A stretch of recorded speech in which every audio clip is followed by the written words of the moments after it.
Juriscast, o seu podcast jurídico. Olá, meus amigos entusiastas da inteligência jurídica, sejam todos bem-vindos a mais um episódio do Juriscast, o seu podcast jurídico. Muito obrigado pela presença, muito obrigado por estarem novamente por aqui acompanhando este episódio. Muito obrigado também ao curso de Direito da Univille que apoia esta discussão qualificadíssima e todas as demais que a gente gera aqui no Juriscast e nos debates legais. Então, muito obrigado. O curso de Direito da Univille tem mais de 25 anos de história, tem o selo OAB Recomenda. E se você quer saber mais sobre esse baita curso de Direito, acesse univille.br/direito. Vamos ao que interessa. Hoje vamos falar sobre direito de imagem e liberdade de imprensa. Sim, esse tema é sensacional, nós vivemos este tema, somos impactados por ele em algum nível todos os dias e, logicamente, a gente tem aqui no Juriscast, como de costume, uma referência, uma pessoa referência nesse tema para conversar conosco e explanar um pouquinho, explicar um pouquinho, esclarecer o momento onde a gente vive, o que é, como funciona e como tem oportunidades para advogados ganharem dinheiro com isso, tá? Então, quero dar as boas-vindas aqui em nome de vocês, em nome da audiência, ao doutor Rafael Brasil. Ele é especialista nessa área. Eu vou pedir licença para repassar aqui com vocês esse belo currículo dele, ó. Ele é advogado, claro, né? Mestre em Direito Constitucional e Econômico pela Unialfa, pós-graduado em Direito Civil e Processo Civil pela FEAD de Minas Gerais, pós-graduado em Direito do Consumidor pela ESUP-FGV, graduado em Direito pela Pontifícia Universidade Católica de Goiás, diretor adjunto da Escola Superior de Advocacia, ESA, OAB de Goiás, de 19 a 2021, presidente do Instituto de Estudos Avançados em Direito, o IEAD. Ele é conselheiro da seccional do OAB Goiás, né, durante 2022 até 2024, secretário do Conselho Deliberativo do OAB Prev, árbitro da Câmara de Arbitragem e Mediação da ACIEG-CAM, pesquisador e bolsista da CAPES e professor de graduação e pós-graduação. Então, como recém-falado, quero agradecer e já dar as boas-vindas em nome da audiência, doutor Rafael Brasil. Seja muito bem-vindo ao Juriscast. Obrigado, Thiago. Olá a você, a todos os nossos ouvintes e telespectadores aqui do Juriscast. É isso aí. Sejamos todos muito bem-vindos. Eu adoro gravar episódios aqui do podcast, porque eu sempre conheço pessoas importantes. Vocês viram a qualificação desse currículo, meus amigos? Eu que estou conhecendo uma pessoa importante, é o host do Juriscast. Para mim é uma honra estar aqui com vocês. Obrigado. O Juriscast, ele é um patrimônio que espero que as pessoas, né, aí da área do direito estejam consumindo e absorvendo com carinho. Eu aprendo muito todo episódio aqui, hoje não vai ser diferente. A gente, felizmente, graças a vocês aí da audiência, está atingindo a incrível marca de mais de 200 mil ouvidas dos nossos episódios. Então, muito obrigado a você que é muita coisa, que vai lá no Spotify, ouve os episódios, vai lá no seu agregador aí de áudio e podcasts. Muito obrigado, é graças a você que ouve, que compartilha com seus colegas advogados e que sugerem o nome de pessoas aqui como o nosso convidado de hoje para a gente estar tendo o quê? Discussões jurídicas de alta qualidade. Então, muito obrigado a você que nos acompanha sempre e vamos adiante. Eu gosto de começar a nossa conversa, doutor, com um pouco de contexto para a audiência. Então, nossa audiência ela é composta por advogados de escritórios, advogados que trabalham em departamentos jurídicos, um pouco de estudantes de direito também, que vêm até aqui absorver mais conhecimento direto da fonte. Então, para começar essas conversas aqui no Juriscast, eu gosto de tentar alinhar quem está ouvindo. Então, a gente vai falar sobre direito de imagem, vai falar sobre liberdade de expressão, né, e tudo mais, mas acho que o direito de imagem, acho que é o item mais importante da gente conceitualizar e explicar para nossa audiência, para a gente ter uma discussão mais rica daqui para frente, né? Então, se a gente pudesse falar sobre direito de imagem, conceituar isso e explicar por que é importante que a gente fale sobre disso, acho que a audiência vai conseguir aproveitar ainda mais a discussão que a gente vai ter daqui para frente. Você consegue nos ajudar a entender ainda melhor esse conceito de direito de imagem? Olha, falar sobre direito à imagem, Thiago, é tão importante, sobretudo em um contexto de um mundo tão globalizado, onde as informações elas são prestadas em tempo real. Antigamente, A gente lembra que quando a gente via alguma notícia de um crime acontecendo, alguma coisa, a gente via em terceira pessoa, a gente via de cima de um helicóptero, e hoje, basta a gente ver a guerra que está acontecendo, os vídeos, as imagens que nós temos são imagens que são postados em tempo real, são vídeos postados em tempo real, na primeira pessoa, então alguém pega lá o celular e já filma aquilo e já posta nas redes sociais, e a gente sabe o efeito devastador que pode ter quando a imagem de alguém é violada. Isso porque compartilhar um conteúdo, espalhar uma fake news, espalhar uma notícia que não é verdadeira é muito rápido, e vamos combinar que também é muito cômodo. Então, hoje está muito em evidência a gente falar dos direitos e garantias fundamentais. A gente teve recentemente aí muitas discussões que a gente também pode abordar aqui nesse podcast sobre a famigerada liberdade de expressão. Então, quando a gente fala de todas as liberdades, liberdade de expressão, liberdade e o direito à imagem, ou então uma liberdade de imprensa, quando a gente coloca tudo isso na mesa, a gente vai ver que em muitos momentos esses direitos eles vão colidir em alguns momentos. Então, é muito importante a gente falar sobre isso, porque, primeiro, é algo que a gente vive no nosso dia a dia. Segundo, você é advogado, você é advogada, você é operador do direito, tem que entender sobre isso, porque inevitavelmente você vai se deparar com uma situação dessa, ou nem que seja em um almoço no final de semana, algum parente vai te perguntar alguma coisa a esse respeito. O que você acha de tal situação? Você viu que agora a moda aí, né, tem um monte de notícia envolvendo juízes que, enfim, estão pisando na bola. Você viu que o juiz fulano de tal fez tal coisa? E aí talvez aquela exposição midiática exagerada em cima de fulano ou beltrano gere algum dano à imagem. E a gente tem que ter conhecimento e profundidade para a gente saber se posicionar e também não cometer esse tipo de erro, esse tipo de crime que é lesar a imagem de outra pessoa.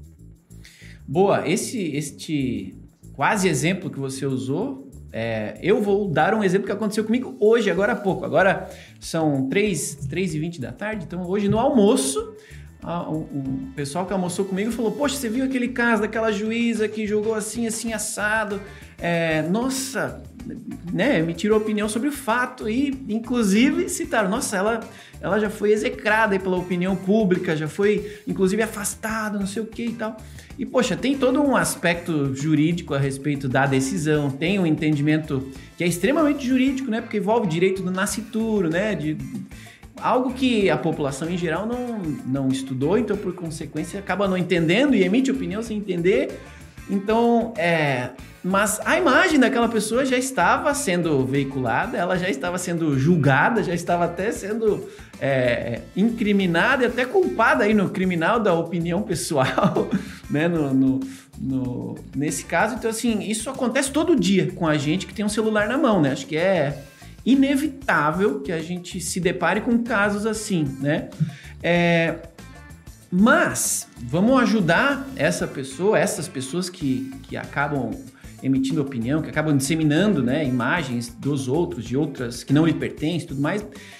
Vamos falar um pouquinho sobre o direito de imagem, né? O que ele assegura, né? Para quem ainda não entende esse conceito, não entende de que se trata. E em seguida eu começar a falar um pouquinho também sobre a liberdade de imprensa, porque a imprensa está sempre noticiando algo, e para noticiar algo ela usa imagens, né? Não, é difícil noticiar sem explicar, sem demonstrar. Então, assim, pode haver aí um conflito de interesse em alguns momentos e necessidade, né, de cumprimento de um outro direito que a gente tem, né? O direito de resposta proporcional, parará. Então tem aí umas análises que precisam ser explicitadas, trazidas à luz por um especialista como você, que sem dúvida vão ajudar a todos, né? Então vamos começar pelo que o direito à imagem assegura e em seguida vamos falar um pouquinho sobre a liberdade de imprensa que está diretamente relacionada a isso, né? Quando a gente fala no direito de imagem, você falou muito bem, Thiago, a gente sempre coloca algum direito e a gente tenta encontrar ali qual direito deve se sobrepor, e é por isso que a gente vive uma situação onde no direito constitucional a gente chama de colisão de princípios, colisão de direitos. Por vezes os direitos colidem, existem técnicas de ponderação para a gente poder evitar que isso aconteça. E o direito à imagem, ele está resguardado tanto na nossa Constituição Federal, a gente, olhando lá no artigo 5º, que é o artigo que fala dos nossos direitos e garantias fundamentais. No artigo 5º, em muitos momentos a gente fala, e é interessante porque o artigo 5º ele fala, no seu inciso 9º, liberdade de expressão, então é livre a expressão de atividade intelectual, artística, científica e de comunicação, ou seja, eu estabeleço que existe aqui uma liberdade de comunicação, uma liberdade de imprensa, e logo em seguida, no inciso de baixo, nós temos a previsão de que são invioláveis a intimidade, vida privada, honra, a imagem das pessoas, e isso também está assegurado lá no nosso Código Civil. Para quem estiver nos ouvindo, se olhar lá no Código Civil, nos artigos 11 e seguintes, vai ver que lá a gente tem um apanhado dos direitos da personalidade, o que acontece quando alguém atingir a esses direitos, né? Então, sim, muito interessante a gente perceber que estão lado a lado. Liberdade de imprensa, liberdade de comunicação, a liberdade de expressão, e embaixo a gente ter a inviolabilidade, a honra, vida privada, intimidade. E aí, Thiago, até puxando um gancho para falar sobre liberdade de expressão, porque a liberdade de imprensa nada mais é do que a liberdade de expressão em sentido estrito, né? Porque a gente está falando da liberdade dos veículos de comunicação, mas é a liberdade que eles têm de fazer o quê? De se comunicar, poxa vida. Então, na verdade, a liberdade de expressão, ela hoje tem tido uma compreensão muito equivocada, porque muita gente acha que essa liberdade de expressão, ela é um trunfo, ela é um as, onde eu posso simplesmente utilizar aquilo e falar o que eu bem quiser no momento que eu bem entender. Não, eu tenho liberdade de expressão, eu posso falar o que eu quiser. Sendo que não é assim, é uma compreensão muito equivocada. Isso porque a gente vive em um contexto, num Estado democrático de direito, a nossa Constituição, ela não elenca direitos que são maiores que outros. Toda a nossa Constituição, ela tem como fundamento primordial a dignidade da pessoa humana. Essa é a nossa premissa básica na nossa Constituição. Então, tudo que a gente fizer tem que perseguir o bem-estar social, a dignidade da pessoa humana. E aí, nesse prisma, é muito importante a gente garantir, obviamente, a liberdade de expressão. Até porque, se a gente for fazer um recorte histórico, temporal, a gente vai entender por que é que nós temos uma Constituição tão garantista, tão inchada, tão grande, tão extensa, porque a gente vinha em um momento de supressão de direitos e, obviamente, historicamente falando, era importante que a gente garantisse tudo que a gente podia colocar na nossa Constituição. Eu penso que os constituintes, naquele momento, eles pararam e pensaram assim, gente, o que mais que a gente tem de direito? O que a gente pode colocar aqui? E aí eles foram colocando tudo ali que vinha na cabeça quando o assunto era direito e garantia fundamental. E a liberdade de expressão, ela não é um trunfo. A liberdade de expressão, ela não é uma garantia que eu posso te ofender, Thiago, eu posso falar o que eu quiser sem ser punido. A nossa Constituição, ela, graças a Deus, ela não admite a censura prévia. Então, eu posso te ofender, Thiago? Posso. Serei punido por essa ofensa? Sim. O que eu não posso dizer, o que eu não posso alegar, é que a ofensa que eu dirigi a você não é uma ofensa, não é um crime, porque eu tenho a liberdade, eu tenho essa premissa da liberdade de expressão. Isso é uma falácia. A liberdade de expressão não é um direito absoluto, assim como a inviolabilidade, a intimidade, vida privada, honra, a imagem das pessoas também não são direitos absolutos. Não existe na nossa Constituição nenhum direito absoluto. Nem a vida é uma garantia absoluta na nossa Constituição. Existem as hipóteses na nossa Constituição da pena de morte em caso de crime de guerra. Então, se nem a vida é um direito absoluto, o que dirá os demais direitos, entende? E aí, a gente tem essa compreensão tão equivocada, porque a gente hoje acha que a gente pode falar o que a gente quiser, a gente pode expor a imagem das pessoas do jeito que a gente quiser, e aí vamos entrar então na liberdade de imprensa, Hoje, a imprensa ela se pulverizou e ela está difundida de uma maneira tão intensa, porque antes, quando a gente falava em imprensa, a gente só lembrava de impresso, TV e rádio. Hoje a gente tem rede social. Qualquer um monta aí um Instagram de notícia e vira um canal de comunicação, vira realmente um canal de imprensa. E aí, em muitos momentos, a gente vê situações onde os veículos de comunicação divulgam algum fato, alguma notícia que viola, que prejudica a imagem de outra pessoa, sem nem parar para pensar. E aí eu vou te dar um exemplo disso. Você já parou para pensar por que é que num veículo de imprensa, quando a gente vai divulgar uma notícia, um indivíduo acabou de matar o outro. Acabou de matar. Mas a notícia sai como homem é suspeito de matar. Por que suspeito? Eu vi o homem matando o outro. Porque ele vai ser suspeito até que se prove o contrário dentro do devido processo legal. E isso existe justamente para a gente garantir às pessoas presunção de inocência e a garantia à sua imagem. E aí a gente tem hoje muitos conceitos deturpados a esse respeito. A mídia tá falando que fulano é suspeito, não é suspeito coisa nenhuma. Eu tenho uma sentença transitada em julgado? Não tenho. Então até que se prove o contrário, ele é um suspeito. E a gente precisa colocar isso realmente de uma maneira muito, muito clara, né? Para poder ter em perspectiva a importância de se respeitar todos os direitos. Tem uma frase de Milton Friedman que eu gosto bastante, que ela diz assim: minha liberdade de mover o meu punho deve ser limitada pela proximidade do seu queixo. Ou seja, eu posso fazer o que eu quero, eu posso falar o que eu quero no momento em que eu bem entendo, sim. Até que ponto? Até quando isso passa a te atingir, até quando isso passa a te ofender. E aí é por isso que a gente tem lá na própria Constituição assegurado o direito à indenização pelo dano material ou moral decorrente de sua violação. Legal. Boa essa citação nesse fechamento, né? O dano moral. Porque hoje em dia, como você falou, os meios de comunicação se proliferam e em algum nível nós somos, né?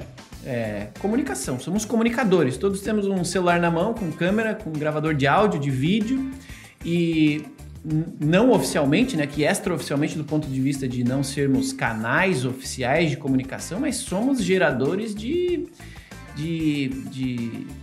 peças de comunicação, que são vídeos, imagens e áudio, né, conteúdo.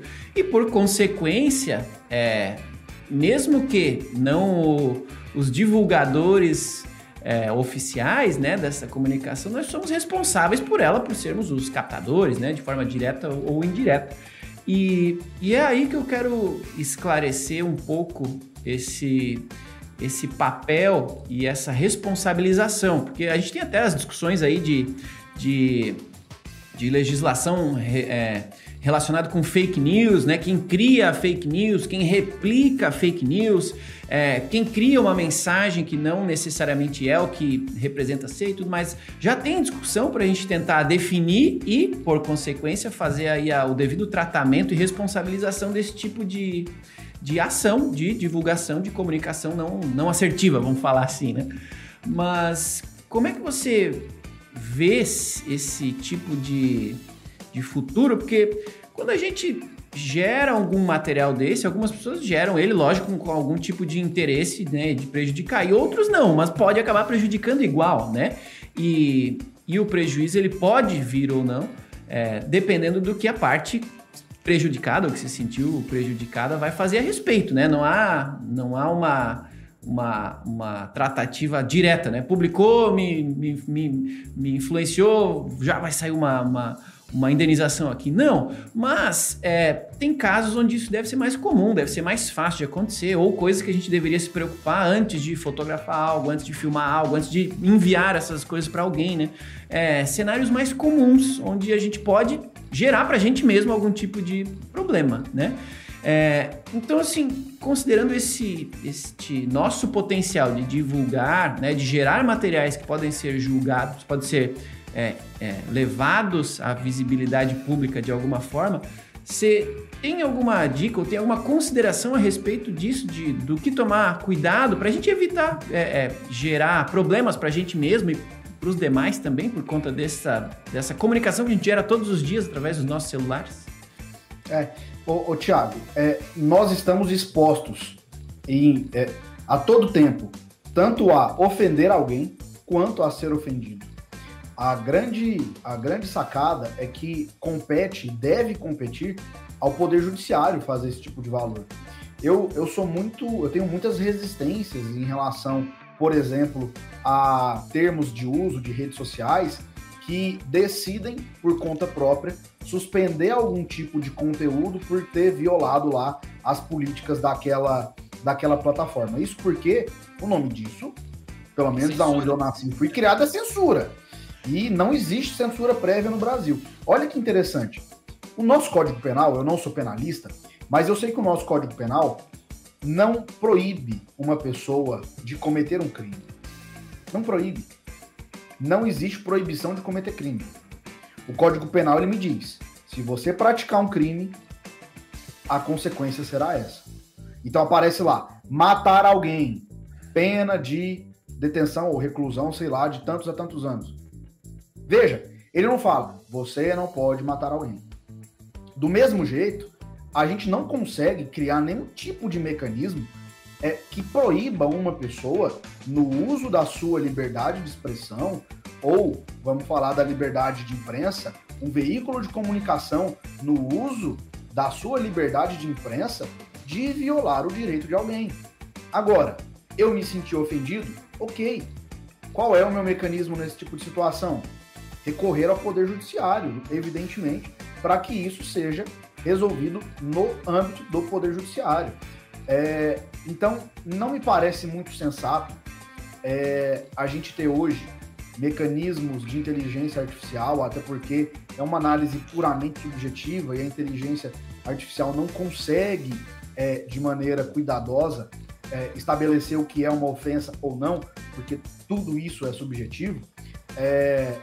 A gente não consegue, através das redes sociais, ter um parâmetro saudável para determinar o que é ou não uma ofensa a algum desses direitos. Até porque esses direitos, inviolabilidade à intimidade, vida privada, vamos falar desses dois, existe mitigação dos direitos. Eu posso tirar uma foto de uma pessoa qualquer num momento íntimo, num jantar, enfim, numa reunião privada e divulgar isso no jornal? Obviamente que não. Não faz nem sentido. Agora, eu posso divulgar uma foto do presidente da República? Sim. Por quê? Porque a imagem dele é uma imagem de relevância, os fatos que cercam o presidente da República são fatos de importância, e isso faz com que a intimidade, a vida privada dele seja mitigada.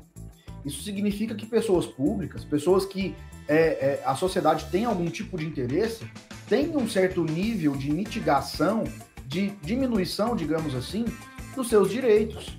E é por isso que não me parece razoável um presidente da República processar uma pessoa por ofensa. Ofendi o presidente da República, isso, aquilo outro. Da mesma forma que uma pessoa desconhecida pode processar. Isso porque uma pessoa que está em uma posição de evidência, uma pessoa que está numa posição de destaque, ela vai ser criticada, ela por vezes vai ser ofendida. Então, esses direitos, eles sofrem mitigação. Agora, o que a gente precisa levar em conta como régua para a gente não cometer, e essa foi a sua pergunta, nenhum dessas violações? Basicamente é usar como premissa de não fazer para o outro o que a gente não quer que seja feito com a gente. É usar do bom senso. Vou repetir a frase. A minha liberdade de mover o meu punho deve ser limitada pela proximidade do seu queixo. Se eu sei que aquela minha atitude, aquela minha ação vai ofender direito alheio, então pera lá, eu tenho liberdade de expressão? Tenho, mas eu vou usar a minha liberdade de expressão de forma que eu viole a imagem, a honra de uma outra pessoa. Eu posso te xingar do que eu quiser, é minha liberdade de expressão, mas você também tem liberdade e direito à honra, à sua imagem, e a partir do momento em que eu usar da minha prerrogativa de liberdade de expressão para te ofender, a minha liberdade acabou, percebe? Sim. E essa pergunta não está na pauta, mas como você citou, agora eu fiquei curioso para a gente levar essa percepção para a luz também, né? Como você falou ali, eu concordo, você remover conteúdo de alguma pessoa, seja ele qual for, né? Conteúdo de opinião ou conteúdo de terceiro, até por exemplo, né? Associação como sendo um conteúdo de fake news e tudo mais. Nas redes sociais, eles normalmente, né, alegam que vão fazer a remoção por não estar alinhado com a política de uso do sistema, e ok. Mas ao mesmo tempo, né, no Brasil, enquanto estas redes atuam no Brasil, seja lá Twitter, YouTube, Facebook, Instagram, seja quem for, a gente tem o direito, né, de liberdade de expressão. E acaba aí gerando o conflito, né? Na sua visão, por que este conflito acontece ainda, né? Por que a gente não pacificou esse entendimento, já que, em tese, os nossos direitos constitucionais são maiores do que esse direito privado, né? E dois, se você tem uma visão sobre o tema, assim, é um problema, ele é um problema subjetivo, sim ou não, e se tem uma visão de futuro, porque assim, esse é um dos grandes problemas hoje de liberdade de imprensa, né? Tem gente que tem algo na imprensa veiculada e quer que seja removido, e tem gente que veicula coisas na imprensa ou nessas redes sociais que não deixam de ter um papel de comunicação pública, né? E tem esse conteúdo removido. Então, há um conflito. A gente até fez um episódio aqui no passado, no Juriscast, mas depois a gente fala sobre isso aqui, essa relação. Vamos voltar para a minha pergunta, que eu me empolgo e capaz de fazer uma pergunta longa demais. Vamos lá. Voltando então, esse conflito entre os direitos constitucionais, essas políticas das plataformas de comunicação hoje, qual é o seu entendimento ou opinião sobre o problema que hoje a gente enfrenta? Thiago, essa pergunta é a pergunta de $1 milhão, né? Mas a minha resposta sobre o tema é: nada que acontece nas redes sociais, não existe nada que aconteça nas redes sociais que não exista fora das redes sociais. A vida no virtual ou no real, o mundo online e o mundo offline, eles são iguais.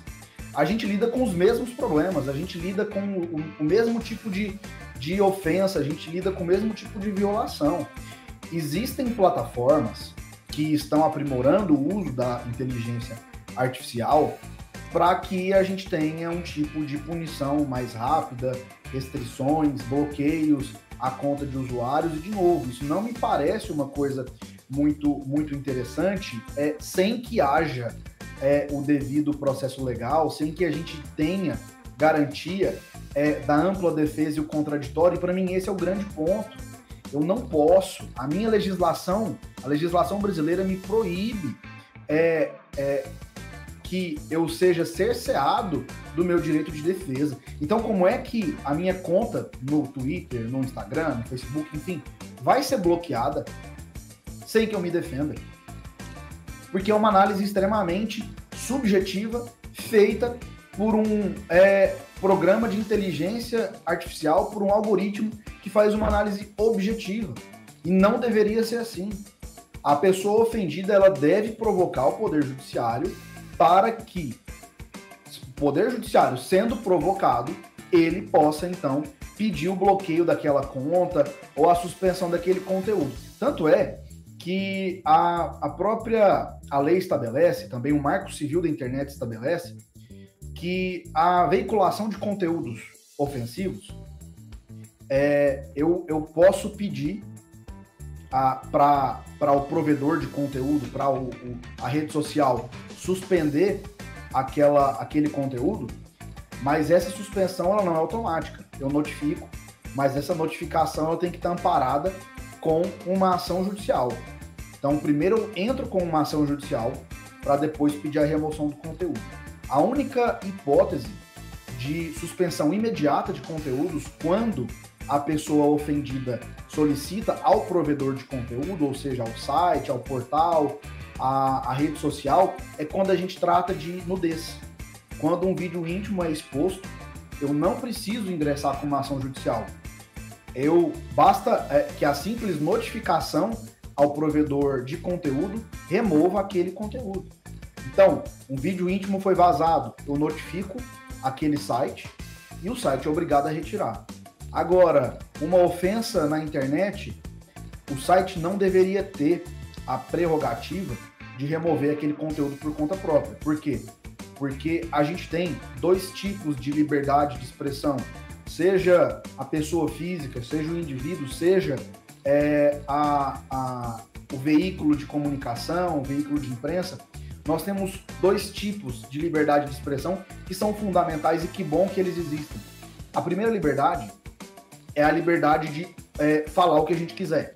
Então é a liberdade de exposição de crenças, de pensamentos, independentemente de censura prévia ou de licença. Então eu posso falar o que eu quiser, essa é a minha liberdade de expressão. Mas a liberdade de expressão também tem uma segunda dimensão, uma segunda característica, que é aquela liberdade que quando a gente observa países que são repressores, a gente vê que realmente esses países não têm esse tipo de liberdade, que é a liberdade da gente ouvir o que a gente quer e o que a gente precisa. Então, na verdade, tanto a pessoa física quanto o veículo de imprensa, ele tem um papel social de disseminação de informações, de disseminação de fatos, de disseminação de ideias, de notícias. Isso também é liberdade de expressão, porque alguém precisa ouvir aquele conteúdo. Essa é a premissa básica para a gente ter uma sociedade livre, o acesso, a garantia do acesso à informação.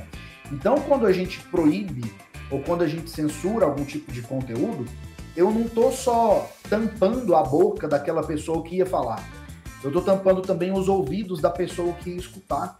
Então a gente tem uma violação dupla. E é por isso que quando a gente fala de liberdade, todo tipo de liberdade me é muito cara, é muito importante de falarmos. Porque quando a gente fala de liberdade, a gente fala da liberdade tanto da pessoa dizer, quanto da outra pessoa escutar. Então tem esses dois prismas. Muito bom, esse é o Dr. Rafael Brasil falando com a gente sobre direito de imagem e liberdade de imprensa. Um tema que estamos vivendo, somos parte dele no dia a dia, então super legal pra gente discutir. Você que está ouvindo este episódio, muito obrigado. Se você está gostando desse episódio, deixa aí o seu joinha no YouTube. Se você estiver ouvindo este episódio em outra plataforma, em algum agregador de podcast, não deixe de avaliar aí com as estrelinhas. Se você está gostando desse episódio, dê aí as estrelinhas que você considera relevantes para esse tema. Encaminhe esse episódio para os seus colegas advogados que querem saber mais, querem se aprofundar no tema. E claro, comente. Se você puder, quiser entender que vale a pena, comente a sua opinião. Fale o que você pensa sobre esse tema que a gente está discutindo. E se quiser pedir algum aprofundamento em algum tema que a gente está discutindo aqui, use aí os comentários na rede onde você está consumindo esse material para que eu possa ler essas sugestões aí e trazer, assim como hoje aqui, especialistas para continuar discutindo e aprofundando este tema aqui e outros temas que a gente tem toda quinta-feira aqui no Juriscast, tá bom? Bom, vamos seguindo a nossa conversa aqui. Eu fiquei com mais uma dúvida. E eu vou pedir licença, porque é mais uma dúvida pessoal que está fora da pauta, mas que essa sua fala me lembrou o caso de um colega advogado que ele conversou comigo sobre um tema e por algum motivo a gente chegou nesta pergunta que eu vou fazer e ele ficou bastante chateado com o tema de existirem perfis que checam notícias. E, né, sejam elas fake news, sejam essas publicações de uma pessoa para checar se essa notícia ou se essa informação é verdadeira ou não é. Ele falou, poxa, quem que deu, né, a autorização para esse perfil checar notícias, confirmar notícias ou não confirmar, né, não desconfirmar notícias e tal. Você vê que esse serviço que alguns canais de comunicação, né, que algumas canais de imprensa se prestam a fazer, tem algum conflito com algum direito nosso básico? Tem algum problema nesse tipo de serviço ou você vê que faz mais bem do que mal pra gente? Thiago, para mim, o nosso problema ele é muito mais denso. Veja o nível que nós chegamos na nossa sociedade. Pasmem vocês que estão nos ouvindo. Alguém se diz detentor de uma verdade absoluta, coisa que nós sabemos que não existe. E eu vou validar o comportamento de alguma agência de checagem de fatos e aquela agência vai me dizer o que é certo ou o que é errado. Por outro lado, isso só existe porque hoje a gente vive em uma sociedade onde há um bombardeio de desinformações, de fake news que são espalhadas dolosamente com um propósito malicioso. Então eu vejo, Thiago, que a gente já chegou num nível de degradação moral da nossa sociedade tão grande, onde a gente tem um bombardeio de mentira e alguém para me dizer o que é certo ou o que é errado.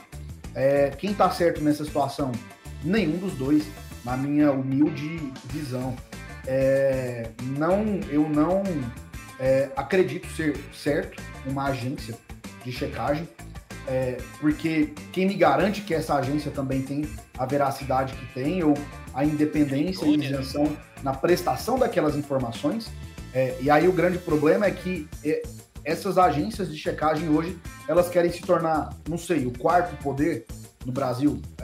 E por outro lado, a gente vê nitidamente que pessoas, que figuras, que instituições nas quais a população deveria acreditar, nas quais a população deveria realmente ter naquelas pessoas imagem de segurança, de autoridade, que usam de forma dolosa para poder disseminar desinformação, para poder disseminar fake news.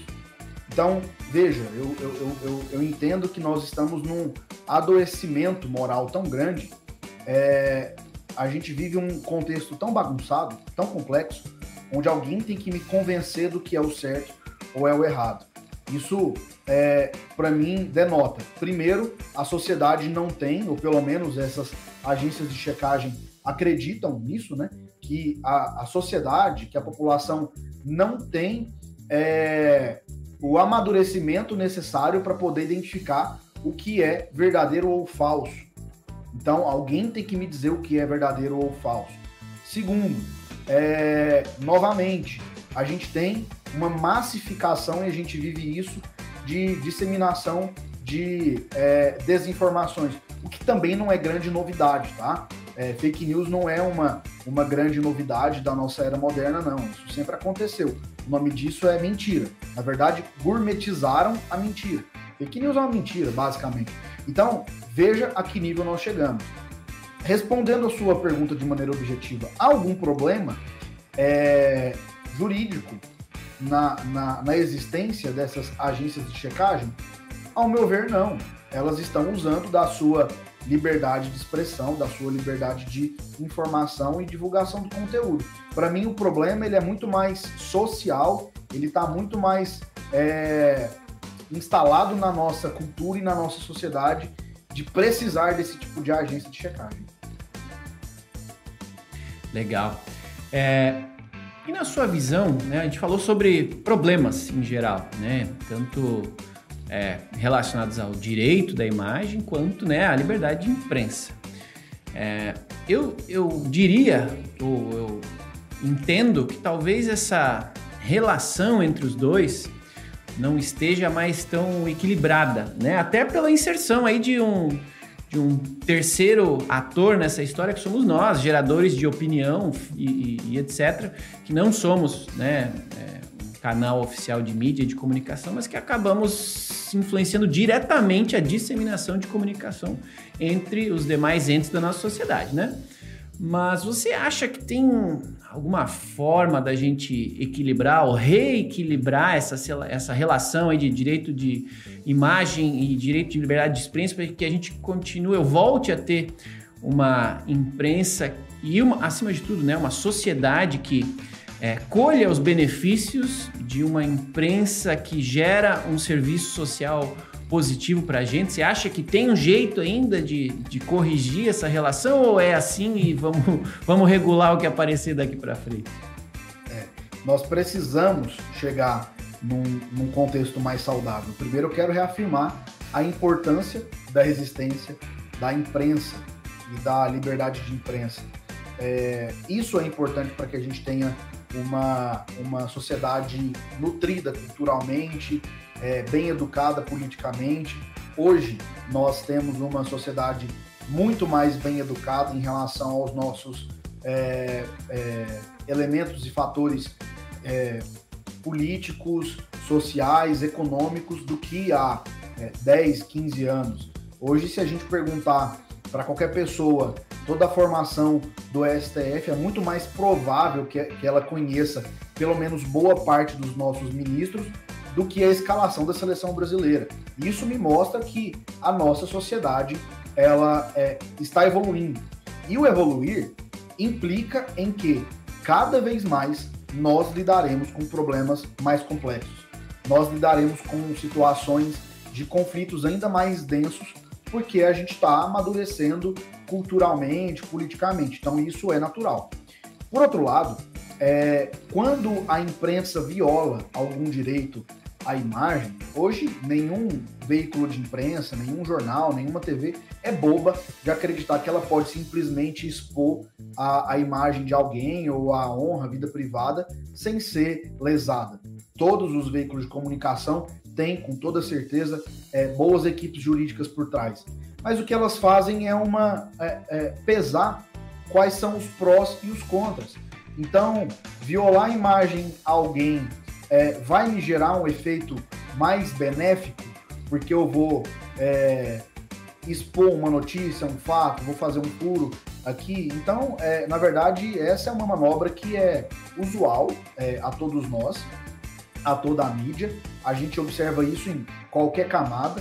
A gente observa que no direito do consumidor é uma prática corriqueira lesar os direitos do consumidor, porque a empresa vai oferir lucros maiores, então eles medem o impacto e o custo-benefício disso. Existem algumas técnicas de ponderação, existem algumas hipóteses para que a gente tenha um ambiente mais saudável, Thiago. Existem algumas hipóteses de ponderação para a gente poder apurar realmente a existência de um equilíbrio entre a relação da liberdade de imprensa e o direito à imagem. Isso foi tema do meu TCC a nível de conclusão da graduação. Então, já tem um tempo que eu falei sobre isso, né? Mas existem alguns mecanismos, e quem falou sobre isso, inclusive, foi o ministro Barroso. À época, ele não era ministro, mas um grande constitucionalista, e ele explicava que para a gente poder entender, no fim das contas, quem tem razão, a gente tem que apurar algumas coisas. Primeira delas, a veracidade do fato. Então, eu expus indevidamente a imagem ou a honra de alguém, mas aquele fato é verídico?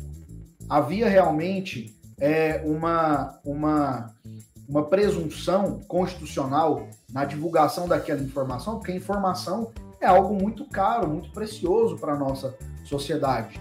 Segunda coisa, como foi que aquela informação foi obtida?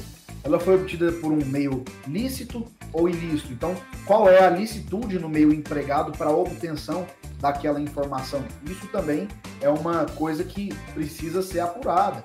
Terceiro, falei também sobre isso quando eu disse sobre a mitigação, né, dos direitos. Aquela personalidade, ela é uma personalidade pública ou ela é estritamente privada? Se nós estivermos falando aqui de uma figura pública, de um ministro, de um presidente, do governador, é muito importante. Do que vai servir para a população se vazar uma foto do Thiago bêbado no bar, caindo de bêbado e passando vexame? De nada. Isso não é lá tão relevante para a sociedade. Mas e do governador? E do presidente da República? Isso é uma notícia que com certeza estamparia a capa de todos os jornais, de todas as televisões, justamente porque é uma personalidade pública. Outra coisa, local do fato. Esse fato ele aconteceu em um ambiente público ou em âmbito privado. Aqueles fatos que são acontecidos em ambiente privado, eles têm uma proteção muito maior do que aquilo que acontece em público. Então a gente tem até muitas decisões acerca do direito ao esquecimento. A gente teve, não sei se você lembra, já tem um bom tempo, né? Aquela história da Daniela Sicarelli na praia. Poxa, vamos lá. Daniela Sicarelli, figura pública, na praia, um ambiente público. Então aqui você tem elementos que são extremamente favoráveis à proliferação de uma possível violação à imagem, ou aí a gente tem uma mitigação e nesse sentido prevalece essa informação. Um outro ponto, natureza do fato. Existem coisas que são notícias, mas independem de quem é que está envolvido. Então, às vezes, a sua imagem, ela não é o primeiro plano daquela notícia. A imagem, ela seria a mesma que você não esquece. Por consequência, você foi um segundo plano, você estava lá, você participou ali daquela situação e não tem como te retirar daquele fato, né? Um outro ponto, existe interesse público da divulgação daquela notícia, aquela notícia envolve algum órgão público, então isso obviamente tem que ser levado em conta, entende? Entendi, tem muita conversa para ser feita nesse tema e é legal que, não sei com relação à audiência, mas esse tema me fascina. Eu podia ficar mais uma hora aqui discutindo, porque tem muitos aspectos e variações sobre o momento, sobre o local, sobre a imagem em si, sobre a divulgação dela e tal. Tem muitas variáveis, né? Muitas variáveis. E aqui é importante salientar a importância de, caso, né, nos deparemos com algum problema ou com uma necessidade de prevenção de algo assim, ter o apoio de um profissional como você que, além de entender e conhecer a regra muito bem, tem experiência, né, para já ter lidado com diversos casos e conseguir antever ou até tratar melhor determinados tipos de ocorrências, né? Super legal. Bom, o tempo, como de costume aqui no Juriscast, ele voa, ele passa muito rápido e eu gosto de levar a nossa discussão para um final onde a gente possa ajudar mais pessoas, né? Ajudar mais advogados, pessoas a, como eu gosto de falar, a sair desse episódio melhor do que entraram, né? Com mais conhecimento do que como entraram. E gostaria de pedir a gentileza, então, para você de dizer, poxa, como é que você vê a vida do advogado que está nos ouvindo agora, que gosta da temática, gosta dessa ideia de trabalhar com direitos básicos da nossa Constituição, como estes, né, por exemplo. O que você diria para essa pessoa que, poxa, quer trabalhar com isso, quer se especializar nisso, quer ficar melhor nesse tipo de entendimento? O que você diria, indicaria para essa pessoa? Poxa, estuda isso, segue tal pessoa, vai nessa linha. O que você diria para algum advogado que gosta dessa temática, quer ficar especialista, quer ganhar mais dinheiro com esse tipo de atuação na qual você é especialista? Thiago, eu quero falar duas coisas. Primeiro que quem quer atuar ou atua nisso, né, são demandas puramente cíveis, mas a gente vive um movimento já há algum tempo de se falar em uma constitucionalização do direito civil. Porque aqui a gente está falando de indenização, então a gente está numa demanda civil, mas de questões que são constitucionais. Então o direito constitucional, ele é a base para todas as nossas normas. E para quem quer aprofundar nisso, é muito importante entender do direito constitucional, então é uma matéria que não dá para se divorciar. Tá? Você que atua ou que busca atuar, você advogado, advogada, busca atuar nesse tipo de situação, no aprofundamento das liberdades, é importantíssimo que você entenda a importância da nossa Constituição e do nosso histórico constitucional, que você realmente entenda o contexto onde nós estamos hoje inseridos. E uma segunda questão, e é um apelo, na verdade, que eu sempre faço, uma reflexão que eu trago, porque a gente só lida com esse tipo de conduta, a gente só lida ainda com esse tipo de conflito. É claro que a gente vai ter conflito enquanto nós estivermos vivos, mas pensa comigo, nós temos hoje no Brasil mais de 1.300.000 inscritos e inscritas nos quadros da Ordem dos Advogados do Brasil. Mais de 1.300.000 advogados e advogadas. Se todos esses advogados, se todas essas advogadas soubessem o poder de conscientização que nós temos para com a sociedade, nós teríamos muito menos violações. Então, está muito mais na hora de você, advogado, de você, advogada, sair da passividade, sair da inércia e entender que o seu papel não é só trabalhar processando gente, entrar com ação. Ah, vamos entrar com ação. Não. O seu papel enquanto advogada, é levar conhecimento, é colocar a população no seu lugar através da sua liberdade de expressão, afinal, você a tem.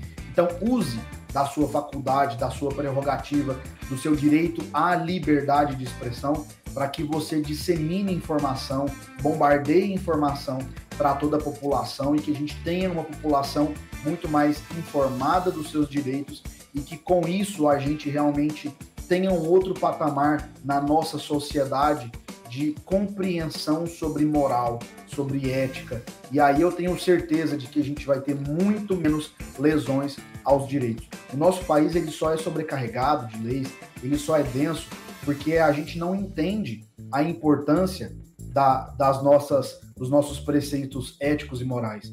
Se a gente entendesse, eu duvido que a gente precisaria ter tanta lei assim como nós temos hoje. Mas a gente precisa educar a população. E o seu papel enquanto advocacia é o papel de informar a população sobre os seus direitos. O Juriscast faz isso de forma muito brilhante aqui, Thiago. O papel de vocês é muito importante para poder levar informação para a advocacia, para a sociedade de modo geral. Nós estamos aqui usando dessa nossa premissa de direito de expressão e é um tema, como eu falei, muito caro, porque a liberdade é o maior direito de uma população, seja a liberdade de expressão, seja a liberdade política, seja liberdade no nosso aspecto econômico, a liberdade é o que vai sustentar a população e a gente não pode ser subjugado. E muitas vezes nós somos subjugados pelos nossos próprios equívocos. Então, depende de você, enquanto advocacia, mudar esse cenário. Que coisa linda de se ouvir! Esse é o Dr. Rafael Brasil falando com a gente sobre direito de imagem, liberdade de imprensa. Doutor, muito obrigado por essas palavras, né? Aí do final, um manifesto, eu diria. Super legal. Nós somos, sim, responsáveis por um pedaço de tudo isso que está acontecendo e pela melhoria desse momento. Que bom ouvir isso aqui, que bom ter o Juriscast como espaço para disseminação desse tipo de imagem tão positiva, de mensagem, né, tão positiva. Então, muito obrigado, muito obrigado. Quero lhe agradecer em nome da audiência, em meu nome, e abrir o espaço para que você, logicamente, aí se despeça da audiência e deixe também meios de contato. Aqui na audiência, sem dúvida, vai aparecer alguém que vai, assim como eu, se identificar com a sua fala, se identificar com o seu posicionamento e com a sua área de atuação, vai querer entrar em contato, vai querer tirar uma dúvida, alguém que vai estar passando por alguma dificuldade vai querer falar com um especialista. Então, fica aí aberto o espaço para você dar sua mensagem à audiência e deixar aí a melhor forma de contato com você. Tiago, eu agradeço novamente o convite e a participação, para mim sempre é uma honra. Agradeço a você que está nos acompanhando, nos ouvindo ou nos assistindo. Para me encontrar não é muito difícil, não. Aqui, inclusive, tem aqui as minhas redes sociais. Se você jogar @RafaelBrasilADV no Instagram, você me acha. Eu estou à disposição para a gente poder conversar, trocar ideia, conversar no inbox. Lá no link da bio tem meu site e lá tem todas as minhas informações para a gente poder conversar. Se jogar Rafael Brasil no Google também não vai ser muito difícil de me achar, não. Então, novamente, quero agradecer, Thiago, a você e a toda a sua equipe aí por esse convite. E para mim sempre será uma grande honra estar aqui com vocês. Sensacional. A gente sabe quando está falando com alguém que entende do que fala, quando a gente joga no Google e encontra rapidinho o nome da pessoa, né? Quer dizer que ele é referência. Eu vou até procurar pelo meu nome no Google para ver se eu apareço lá. Bom, é importante. Vai que tem lá alguma violação à sua imagem, hein? É importante procurar mesmo. Vamos fazer aí o exercício em conjunto, pessoal da audiência, procura lá por Thiago Facchini, vamos ver se a gente me encontra. E se você me encontrar, mande uma mensagem e fala, te encontrei no Google, só achei coisa boa, ou não, fala que você encontrou aí no Google. Vai ser uma alegria conhecer você que está acompanhando o Juriscast e os demais materiais jurídicos que eu produzo aqui, em conjunto com pessoas agradabilíssimas como o Dr. Rafael aqui, tá? Doutor, muito obrigado. Então, repetindo em meu nome, em nome da audiência, quero agradecer também a audiência que está aqui constantemente consumindo o Juriscast. Muito obrigado. Não deixem de encaminhar esse material aqui, esse episódio para os seus colegas advogados que gostam de Constituição, gostam dessa área de estudo do direito. Encaminhem, passem para eles, avaliem na rede que você tiver, avalie esse episódio, dê o seu like, dê suas estrelas, faça seus comentários. Vai ser uma alegria ler aí o que vocês têm a dizer, o que vocês pensam sobre o Juriscast. E fica aqui o convite, toda quinta tem um novo episódio do Juriscast, toda quarta-feira às 17 horas tem um debate legal ao vivo com alguns advogados aí discutindo um tema jurídico relevante. Já fiz o agradecimento lá no início ao curso de Direito da Univille que apoia esse tipo de discussão aqui qualificadíssima. Então me resta nesse momento agradecer de novo por essa bela conversa ao Dr. Rafael e a você que entusiasta aí da inteligência jurídica, que está investindo seu tempo em ouvir este episódio e absorver mais conhecimento. Parabéns e obrigado por ter nos acompanhado, me acompanhado até o final deste episódio do Juriscast. Quinta-feira tem mais um episódio então para você. Até lá e tchau. Você ouviu o Juriscast. Produção e oferecimento ProJuris, plataforma de inteligência legal, líder no desenvolvimento de software para departamentos jurídicos e escritórios de advocacia, powered by Softplan. Conheça mais em projuris.com.br.